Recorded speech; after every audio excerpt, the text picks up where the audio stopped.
Halo, Assalamualaikum warahmatullahi wabarakatuh. Selamat bertemu kembali di studi kasus ketiga manajemen keuangan. Dengan tema kita kali ini adalah manajemen modal kerja. Dengan saya Budi Dharma, kita akan bahas tugasnya. Mohon diperhatikan. Tema kita kali ini adalah manajemen modal kerja. Adapun soal case study-nya teman-teman bisa baca dengan seksama ya. Ini terkait dengan piutang. Baik, sebelum kita bahas case study-nya, terlebih dahulu kita akan mendalami tentang konsep ya di dalam case study ini. Yang pertama adalah account receivable atau piutang. Piutang merupakan klaim terhadap pelanggan ya akibat transaksi penjualan secara kredit. Jadi perusahaan itu punya klaim bahwa ada sebuah aktivitas jual beli yang belum dibayar oleh pelanggan. Nah, ini disebut dengan piutang. Fungsinya adalah meningkatkan volume penjualan ya. Ini seperti diskon karena kalau diskon itu kan potongan terhadap harga jual ya. Sedangkan kalau piutang sebenarnya diskon juga karena di time value of money nilai uang yang kita terima sekarang itu jauh lebih besar nilainya ketimbang di masa yang akan datang. Sedangkan pembayaran ini kan dilakukan di masa yang akan datang kan. Resikonya adalah kemungkinan piutang yang tidak tertagih atau bad debts. Nah, ini akan secara langsung ya akan mengurangi laba dan bisa juga berdampak terhadap likuiditas.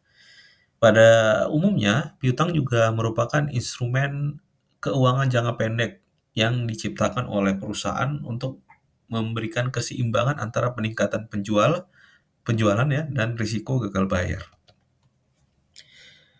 Nah, credit receivable itu memberikan dampak kepada konsep berikutnya, yaitu kebijakannya atau credit policy. Kebijakan piutang merupakan keputusan strategis yang dibuat oleh perusahaan mengatur tentang pemberian batas dan syarat terhadap pelanggan yang ingin membayar secara kredit. Biasanya yang pertama komponennya adalah syarat kreditnya atau credit terms. Ini terkait dengan jangka waktu, kemudian potongan tunai dan sebagainya. Kemudian ada juga limit, karena butuh diberikan limit ya, karena nggak mungkin lah di setiap pembelian kredit terus. Ini kan berbahaya ya. Kemudian ada collection policy. Nah, ini terkait dengan tenggat waktu pembayaran dan bagaimana mekanisme penagihannya. Kemudian ada evaluasi kredit, credit analysis.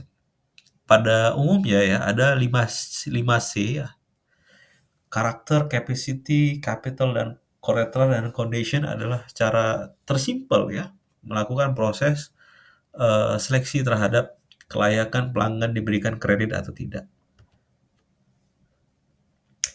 Berikut adalah jawaban ya dari case study kita, konsep manajemen risiko piutang. Yang pertama adalah identifikasi risiko. Ini terkait dengan data historis pelanggan ya, bagaimana pelanggan ini selama ini berproses dengan kita. Apakah ada umur piutang atau aging schedule dan profil dari pelanggan. Tujuannya adalah mengenali pelanggan yang berisiko tinggi untuk diberikan piutang ya. Kemudian ada pengukuran risiko. Ini menilai rasio seperti days sales outstanding, turnover piutang, kemudian ada persentase bad debt. Nah, ini mengukur kecepatan konversi piutang menjadi kas. Kemudian ada pengendalian risiko, ini terkait dengan limit, kemudian mungkin saja piutang yang kita asuransikan ya, kemudian ada jaminan mungkin, dan pencadangan kerugian. Nah, pencadangan kerugian ini penting ya, allowance for doubtful account, nanti ada di PSAK nomor nomor 17 kalau tidak salah ya, terkait dengan pencadangan ini. Tujuannya sederhana sebenarnya adalah mengurangi dampak kerugian jika adanya gagal bayar. Terakhir adalah tetap pemantauan dan evaluasi. Nah, ini terkait dengan peninjauan historical pembayaran agar kebijakan tadi tetap relevan ya digunakan. Kemudian ada konsep keterkaitan dengan likuiditas dan profitabilitas.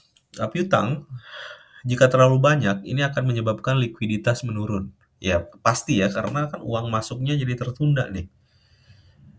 Dan kata lain kasnya jadi pindah ke pelanggan. Tetapi jika terlalu ketat bisa jadi sales menurun karena diskon yang diharapkan pelanggan itu kan terdiri dari misalkan diskon potongan langsung dan yang kedua diskonnya adalah ini diberikan tempo.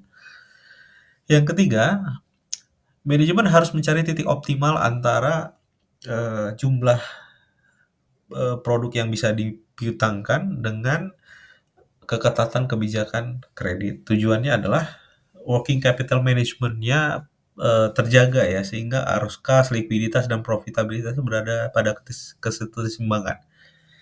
Maaf tadi PSAK-nya nomor 71 ya. Ini terkait dengan piutang dikategorikan sebagai aset keuangan yang diukur dengan model expected credit loss. Jadi ini merupakan standar akuntansi yang digunakan untuk pencatatan piutang.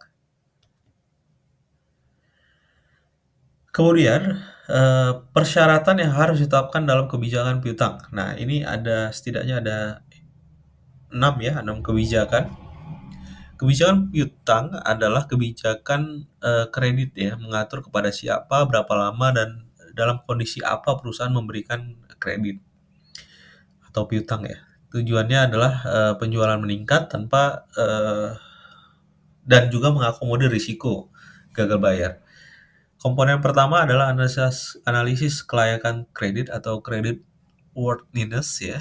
Nah, ini menggunakan 5C tadi, karakter, capacity, capital, collateral, dan condition. Tujuannya adalah memilih pelanggan dengan risiko piutang yang tak tertagihnya yang paling rendah ya. Kemudian ada batas kredit, jumlah maksimum piutang yang bisa diberikan. Kemudian syarat pembayar misalkan 2/10, N/30, diskon 2% bila bayar dalam 10 hari tadi ya, 2/10. Kalau N/30 itu biasanya jatuh tempo di 30 hari. Mendorong pelanggan membayar lebih cepat. Nah, ini juga berarti kan kita menambah cost ya, selain tadi memberikan piutang juga memberikan diskon. Kemudian ada prosedur penagihan. Tetapkan kapan pengingat dikirim, kapan dilakukan kunjungan, dan kapan dilakukan tindakan hukum jika masih belum membayar. Kemudian ada kebijakan diskon dan penalti. Diskon untuk pembayaran lebih cepat dan penalti tentunya jika terlambat ya. Kemudian yang terakhir adalah evaluasi berkala terhadap pelanggan. Nah, ini peninjauan kembali kelayakan pelanggan 5C tadi, yang credit worthiness tadi, itu dilakukan secara berkala ya. Karena bisa jadi sejalannya waktu, credit worthiness dari pelanggan tersebut bisa jadi menurun.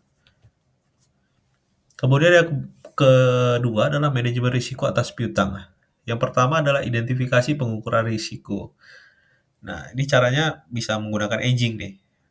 Dari 1 bulan, 2 bulan, kemudian lebih dari 3 bulan ya, sorry, dari 90 hari. Biasanya yang lebih dari 90 hari itu dikategorikan hutang yang susah tertagih ya. Kemudian kita juga perlu mengukur days sales outstanding untuk menilai kecepatan dari penagihan. Kemudian boleh menggunakan historical default rate ya untuk memperkirakan cadangan dari kerugian akibat piutang. Kemudian kita perlu pengendalian dan mitigasi seperti diversifikasi pelanggan, kemudian asuransi terhadap piutang ya. Kemudian ada faktor dan monitoring sistematis. Ini bisa menggunakan ERP kemudian atau aging otomatis di dalam sistem ya. Kemudian ada factoring atau menjual piutang ke lembaga pembiayaan. Ini juga bisa jadi ya untuk pengendalian atau mitigasi risiko. Yang terakhir adalah pencadangan. Sesuai PSAK 71 nih, setiap piutang itu harus dicadangkan oleh perusahaan. Misalkan piutang yang lebih dari 90 hari maka pencadangannya 100%. Piutang yang 0 sampai 30 hari pencadangannya misalkan 30% gitu dan sebagainya. Evaluasi dan tindak lanjut ini juga perlu diperhatikan. Kemudian ada oh sorry ya, kesimpulan ya. Baik, dari kasus ini kita akan pahami bahwa kebijakan piutang yang baik akan menyimbangkan antara tujuan pemasaran, ya peningkatan penjualan tadi, dengan tujuan keuangan, pengendalian risiko, likuiditas, dan sebagainya. Pengelolaan risiko piutang harus berlandaskan pada analisis kelayakan dari pelanggan tersebut, kemudian monitoring berkelanjutan dan pengendalian melalui batas kredit, penagihan, dan pencadangan kerugian. Teman-teman perlu pahami, pencadangan kerugian ini memang perlu dilakukan ya, agar, memitigasi dari risiko. Berikut adalah referensi yang digunakan dalam menulis, studi kasus ini. Baik, terima kasih atas perhatian dan atensinya. Semoga apa yang kita diskusikan ini memberikan manfaat. Billahi taufik walhidayah. Wassalamualaikum warahmatullahi wabarakatuh.